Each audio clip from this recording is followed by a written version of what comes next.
वाहिगुरु जी का खालसा, वाहिगुरु जी की फतेह जी।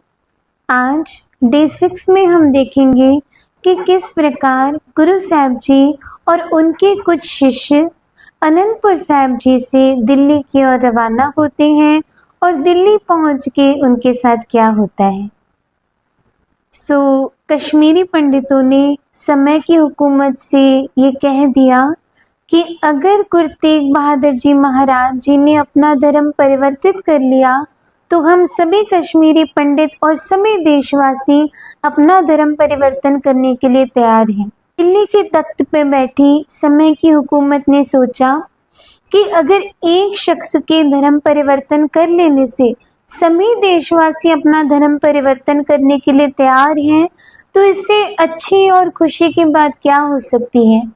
उन्होंने गुरु तेग बहादुर जी महाराज जी के लिए गिरफ्तारी का संदेश पहुंचा दिया और यहाँ पे गुरु साहब जी ने अपने सुपुत्र बाल गोविंद राय जी, जिनकी उस समय उम्र थी 9 वर्ष, उनको गुरगद्दी सौंप के दिल्ली की ओर रवाना होने की तैयारी शुरू कर दी। यहाँ पे एक बात विचार करने वाली है कि जब सम्मान प्राप्त करने की बारी आती है, अपने आप को बड़ा बताने की बारी आती है, तो हर कोई आगे आता है कि मैं बड़ा पंडित, मैं विद्वान, मैं महान। पर जब बलिदान देने की बारी आई, जब कुर्बानी देने की बारी आई, तो कोई आगे नहीं आया। धन्य है गुरु तेग बहादुर जी महाराज, जिन्होंने अपनी कुर्बानी देके, अपनी शहादत देके धर्म की रक्षा की। क्या गुरु साहब जी को अपने परिवार से प्रेम नहीं होगा?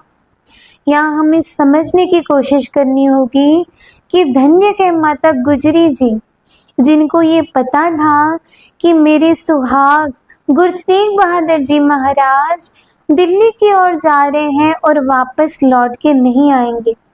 फिर भी उन्होंने रोका नहीं, अपने सुहाग की कुर्बानी देके औरों के सुहाग को बचाया।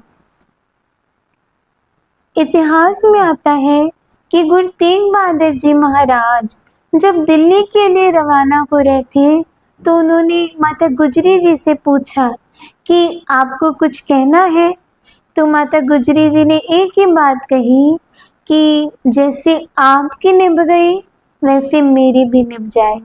अर्थात कि जैसे आप अपने धर्म में पक्के रहे और दूसरों के धर्म को बचाने के लिए अपनी कुर्बानी देके जा रहे हो, मेरे ऊपर ऐसी कृपा करना कि मैं भी धर्म में पक्की रहूं और अंतिम श्वासों तक अपने धर्म में अडोल रहूं।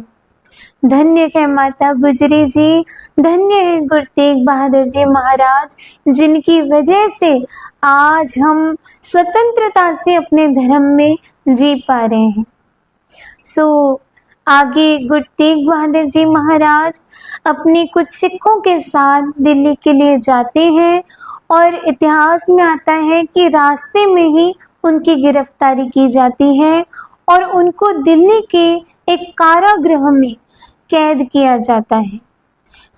आगे क्या होता है, किस प्रकार गुरु के सिख और गुरु साहब जी आप निडरता से, निर्भयता से और बहादुरी से जुल्म के खिलाफ लड़ते हैं, ये हम देखेंगे अगले पार्ट में।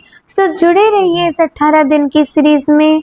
मिलते हैं अगले पार्ट में, तब तक के लिए धन्यवाद। वाहिगुरु जी का खालसा, वाहिगुरु जी की फतेह जी।